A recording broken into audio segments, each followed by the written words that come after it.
থাম থাম থাম। সবাই ঘুরে তাকাল। সবুজ রঙের এক বিশাল মানুষ, চোখে আগুন, হাতে শক্তি। লোকজন ফিসফিস করে বলল, এ যে হাল্ক। কিন্তু এই হাল্ক কাউকে মারতে আসেনি, সে এসেছিল নয় করতে।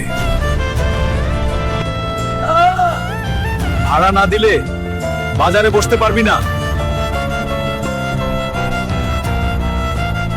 এই, তুই কে? আমি সেই মানুষ যে দুর্বলদের পাশে দাঁড়ায়।